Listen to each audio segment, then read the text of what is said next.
포토샵의 이미지를 꺼내서 한번 보시게 설명을 해야 될 것 같은데요. 자, 이렇게 흰색의 그냥 흰색의 그림에서 동그라미를 쳐서 자, Shift 키를 누르고 동그라미를 눌러서 까만색 점을 큰 동그라미를 만들었습니다. 이것을 확대를 해보면 자, 확대를 해보면 이 옆부분에 이와 같이 계단 현상이 일어나는 걸 볼 수가 있습니다. 자, 이것은 픽셀 단위, 즉 점으로 이루어진 그림에서는 꼭 일어날 수밖에 없는 현상인데요. 실제 점은 디지털에서 볼 때는 네모난 형태입니다. 이 네모난 형태를 그대로 두게 되면 계단처럼 보여서 부드러운 대각선 모양이 보이지가 않습니다. 자, 이것을 막 방지하기 위해서 계단 현상을 알리아싱 현상이라고 하는데요. 안티 알리아싱, 즉 알리아싱을 막는다라는 뜻의 계단 현상 방지 기능입니다. 계단 현상을 방지하기 위해서 지금과 같이 보면 계단을 이와 같이 부드러운 회색조로 메꾸고 있습니다. 이것을 안티 알리아싱 기능이라고 하는데요. 그러면 안티 알리아싱이 없는 형태를 만들어 보겠습니다. 안티 알리아싱이 체크가 되어 있는데 이것을 끄고 네모를 만들어 보겠습니다. 자, 그리고 가만히 채워서 줌을 들어가 보겠습니다. 자, 이처럼 안티 알리아싱이 없을 경우에는 멀리서 봤을 때도 벌써 확연하게 네모가 안 좋게 된 모습을 볼 수가 있습니다. 자, 이것은 앞 시간에 설명했던 압축 파일과도 또 연관지어서 설명할 수 있는데요. 압축 파일이란 01001로 된 디지털 파일을 0 몇 개, 1 몇 개 이런 식으로 줄여서 보여주는 거라고 했죠. 자, 그렇게 줄여서 보관을 하다가 작업하기 위해서 메모리에 올릴 때는 다 원래대로 원상복귀를 시키기 때문에 결국 컴퓨터에 도움을 주진 메모리 전략에 도움을 주는 건 아니라고 얘기를 했었습니다. 하지만 줄이기 위해서 어쩔 수 없이 구김은 생긴다고 했죠. 안티알리아싱도 똑같이 볼 수 있습니다. 자, 먼저 흰색으로 하고 위쪽 레이어에다가 동그라미를 그려 보겠습니다. 자, 안티알리아싱을 켜서 그려 보겠습니다.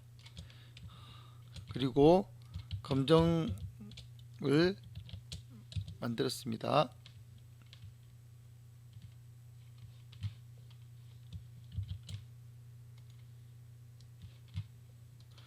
자, 필이 50%로 되어 있던 걸 100%로 다 채우니까 까만색이 보이네요. 자, 이렇게 된 것을 다시 확대해 보겠습니다. 확대를 해서 보면 안티알리아싱 현상이 일어난 걸 볼 수가 있습니다. 자, 이것을 아주 작게 줄여 보겠습니다. 자, 작게 줄이게 되면 이처럼 안티알리아싱도 몇 개가 없는 걸 볼 수가 있죠. 자, 이게 뒤에 제가 지금 실수를 해서 다시 깨끗이 지우고 다시 해보겠습니다.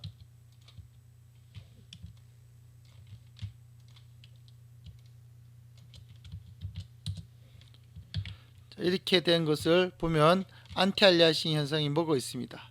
자, 이것을 한번 작게 줄여 보겠습니다.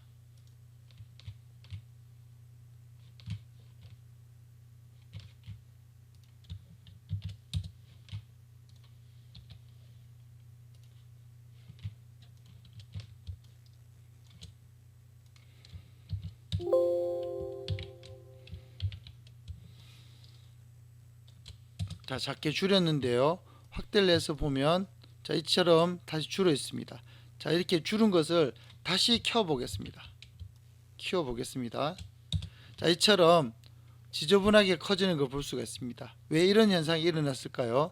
왜냐하면 줄어 있던 그 데이터는 이미 픽셀 정보가 줄어 있기 때문에 다시 키운다고 해서 없던 픽셀 정보를 억지로 만들게 되면 이와 같이 잘못된 안티알리아싱이 일어나게 되는 거죠. 그래서 이와 같은 현상이 일어나는 것을 방지하기 위해서 픽셀 방식이 아니라 벡터 방식, 즉 로직, 컴퓨터의 어떠한 기능적인 것으로 그림을 그리는 방법이 있습니다. 바로 여기에 있는 쉐입인데요. 자, 이 쉐입 방식으로 그림을 그리게 되면 아무리 줄이고 아무리 키워도 깨지지 않습니다. 자, 이것은 바로 벡터 방식이라는 방식이 있기 때문입니다. 벡터 방식은 컴퓨터에게 일정한 각도와 점 등의 데이터를 가지고 그림을 다시 유추해서 그리게 만드는 것입니다.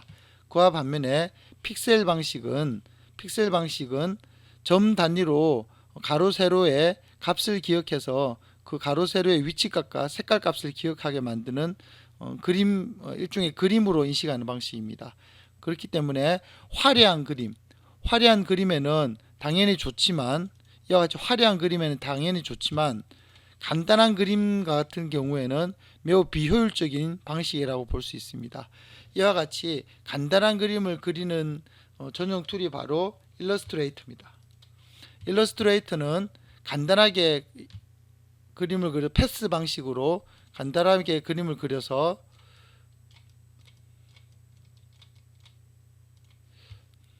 아무리 줄이고 다음 느려도 절대 그 부분이 깨어지지 않습니다. 자, 이것을 벡터 방식이라고 하고요. 반면에 포토샵은 화려한 그림은 그릴 수 있지만 얘 같은 경우에는 줄였다가, 자, 원본을 보관하고 비교를 해 보겠습니다. 자, 이게 원본을 가지고 있는데 다시 원본을 늘리겠습니다. 자, 이렇게 그림이 깨지게 됩니다. 줄였다가 느리면서 픽셀 정보를 잃어버리게 되는 거죠. 이와 같은 것을 두 가지를 비교해서 비트맵 방식과 벡터 방식이라고 합니다. 자, 비트맵 방식, 포토샵에서 많이 쓰는 방식이고요. 벡터 방식은 아까서 봤듯이 일러스트레이터에서 많이 쓰는 방식입니다.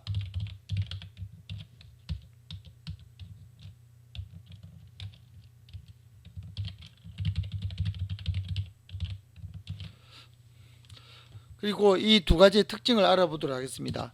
포토샵은 픽셀 단위, 즉 가로 세로 점으로 모든 것을 구성합니다. 벡터 방식은 점이 아니라 도형으로서 인식을 합니다. 도형. 그래서 어떠한 도형이 있을 때 그 도형은 어떤 꼭지점을 구성하고 있는가, 그래서 이 꼭지점의 위치만 옮기면 얼마든지 그림을 바꿀 수도 있습니다. 자, 이와 같이 전혀 그림을 인식하는 방식이 다릅니다. 다음에 포토샵 이 비트맵 방식은 사이즈를 얘기할 때 가로 세로 점의 개수, 점 개수를 이야기를 합니다. 이걸 다른 말로 픽셀 점 개수라고 하는데요. 반면에 벡터는 크기를 이야기할 때 DPI 도트 퍼 인치라고 해서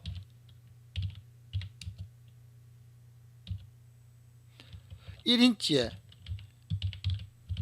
점 개수가 몇 개인지로 가지고 계산을 하게 됩니다. 1인치의 점 개수. 그래서 가장 출력할 때 많이 쓰는 방식이 바로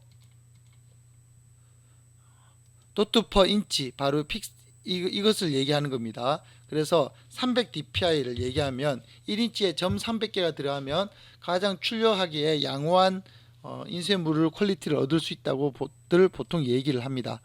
그래서 300dpi 이상으로 출력하라고들 많이들 얘기를 합니다. 다음에 비트맵 방식은 RGB 방식으로 색을 계산합니다. 반면에 벡터 방식은 CMYK 방식으로 계산하기에 용이합니다. 물론 비트맵 방식도 CMYK로 계산하기도 하고 벡터 방식에서 RGBK를 계산하기도 합니다. 하지만 좀 더 적합한 것은 벡터 방식이 CMYK, 비트맵 방식이 RGB라고 할 수 있겠습니다. 또 하나는 CMYK와 RGB에 어떻게 점이 계산되는지를 색이 어떻게 계산될지를 보도록 하겠습니다. RGB는 빨간색, 초록색, 파란색이 있는데 합칠수록 더 밝아집니다. 결국 세 개의 색이 합쳐지면 흰색이 됩니다.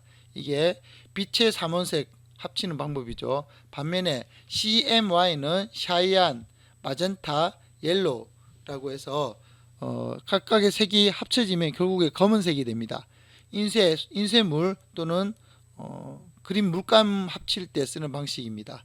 그래서 빛은 합치면 합칠수록 더 밝아지고 물감은 합치면 합칠수록 더 어두워진다. 잉크는 이게 어두워져서 감산혼합, 밝아져서 가산혼합이라고 얘기를 합니다.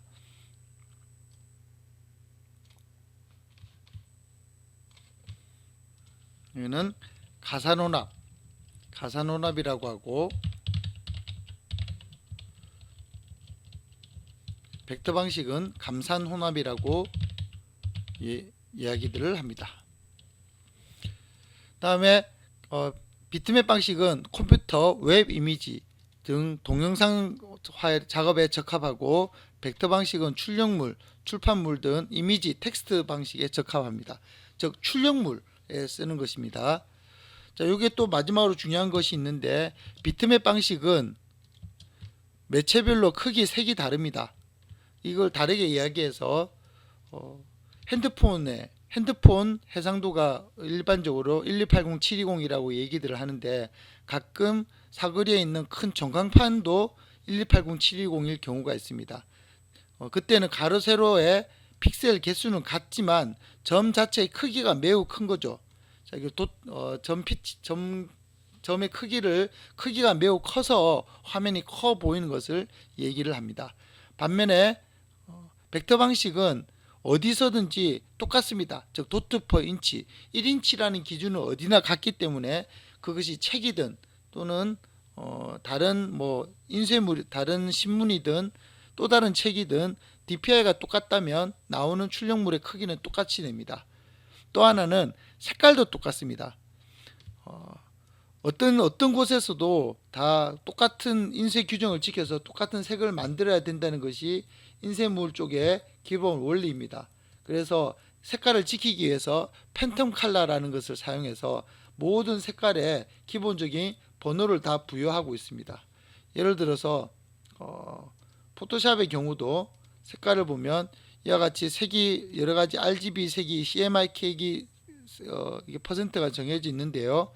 자, 이것을 갖다가 컬러 라이브러리를 가보면 자, 팬텀 컬러라고 해서 디테일한 컬러 번호와 컬러 색이 정해져 있습니다. 이 팬텀 컬러를 지킨다면 어디서든지 똑같은 색의 출력물을 얻을 수가 있습니다. 그렇게 똑같지가 않다면 출력소에 항의를 해도 됩니다. 그러면 컴퓨터에 있는 이 팬텀 컬러는 무엇일까요? 출력하기 위해서 편의를 위해 있는 것이지 실제 팬텀 컬러와 색이 다릅니다. 왜냐하면 기본적으로 CMYK와 RGB는 색이 같을 수가 없기 때문에 그렇습니다. 그래서 그거는 어쩔 수 없이 좀 편의적으로 작업하기 위해서 있을 뿐이지 여기에 있는 샤이한 색과 여기에 있는 하늘색은 절대 같은 색이 될 수가 없습니다. 다만 화면상에서는 비슷한 색으로 보일 뿐입니다. 자, 이렇게 비트맵 방식과 벡터 방식이 또 큰 차이가 있는데요. 자, 이거는 확대하면 깨지고 벡터 방식은 확대해도 깨지지 않습니다.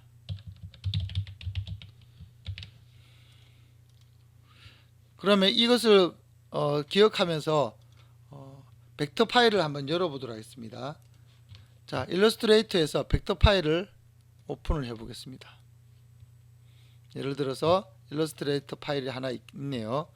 자, 이 파일은 벡터 방식입니다. 벡터 방식이기 때문에 아무리 확대를 해도 깨지지가 않습니다. 자, 이미 포토샵에서 이 정도 확대했다면 난리가 났겠죠. 하지만 일러스트레이터에서는 아무리 확대를 해도 깨지지가 않습니다. 그렇기 때문에 이 그림을 가지고 10m짜리 그림을 출력을 해도 가능합니다. 하지만 포토샵에서 이걸 10m짜리 그림으로 출력했다가는 안티알리아싱 현상이 눈에 다 보일 정도로 난리가 날 것입니다. 자, 지금까지 안티알리아싱을 설명하면서 비트맵과 벡터 방식의 이미지 차이점도 한번 알아봤습니다. 그러면 이 벡터 방식은 애프터 이펙트에서는 어떻게 적용되고 있는지 알아보도록 하겠습니다. 애프터 이펙트에서 벡터 방식을 열어보겠습니다. 똑같이 가져왔었습니다. 자, 스케일을 좀 키워서 보겠습니다. 확대를 해 보겠습니다. 벡터 방식이기 때문에 절대 깨져서는 안 되죠. 하지만 보시다시피 안티알리아싱 현상이 일어나고 완전히 깨진 걸 볼 수가 있습니다. 이것은 왜 이러냐 하면 애프터 이펙트는 기본적으로 영상 작업용 툴입니다. 일러스트레이터는 출력물용, 즉 CMYK를 이용한 출판, 서적 등 출력물용 작업이고, 애프터 이펙트는 기본적으로 영상 작업을 위한 소프트웨어입니다. 즉 비트맵 방식을 기본 베이스로 삼고 있습니다. 그렇기 때문에 일러스트레이터 파일, 즉 벡터 방식의 파일이라 할지라도 불러 들어오는 순간 비트맵으로 일단 변환을 합니다. 하지만 이것을 원래의 기능을 유지할 수도 있습니다. 바로 코주 바지지 옆에 있는 이 해 기능인데요. 이 버튼은 벡터 방식을 불러오거나 또 이후에 나중에 합성할 때 보여드릴 텐데, 컴포지션을 또 하나의 레이어로 불러 들어올 때만 활성화되는 버튼입니다. 자, 이 버튼은 쉽게 말해서 해가 뜨면 모든 어둠이 다 사라지고 다 보이게 되죠. 그런 개념으로 이해하시면 되겠습니다. 즉 원래의 속성을 다 보여준다라고 생각을 하면 되겠습니다. 그래서 해 버튼을 누르면 이게 원래 돌아오게 됩니다. 자, 원래 걸대로 보여드리도록 하죠. 자, 지금 방금 해를 켰는데도 이렇게 보이는 이유는 바로 1600%로 확대를 했기 때문에 그렇습니다. 100%로 보도록 하겠습니다. 이렇게 해서 보면 전혀 깨진 것이 없습니다. 스케일을 키워 보겠습니다. 자, 스케일을 키우고 옮겨봐도 전혀 깨지지 않습니다. 포지션 값을 움직여 보겠습니다. 즉 아무리 확대를 해도 깨지지 않습니다. 당연히 요렇게 확대를 들어가면 깨져 보입니다. 왜냐하면 지금 이것은 원래 콤프 자체가 비트맵으로 이루어졌기 때문에 그렇습니다. 하지만 이게 1대1의 100%일 경우에는 원래 그대로 보여주는 화면에서는 아무리 스케일을 키워도 깨지지 않는 것을 볼 수가 있습니다. 이와 같이 벡터 파일의 기본 속성을 유지하기 위해서는 해 버튼을 켜야만 됩니다. 자, 해 버튼을 끄는 순간 흐릿해지는 걸 볼 수가 있죠. 그러면 왜 벡터 파일임에도 불구하고 처음부터 이렇게 불러오지 않고 이렇게 불러오게 되어 있느냐 하면 바로 메모리를 아끼기 위해서입니다. 이와 같이 벡터 파일을 그때그때마다 비트맵으로 다시 환산해서 보여주기 위해서는 아주 많은 프로세싱과 함께 또 메모리도 많이 필요하게 됩니다. 이미지를 로드를 해야 되기 때문에요. 그래서 메모리를 아끼기 위해서 처음에는 이 해 기능이 꺼져 있습니다. 그래서 기본적으로 아주 간단하게만 불러 들어오게 되어 있는 거죠.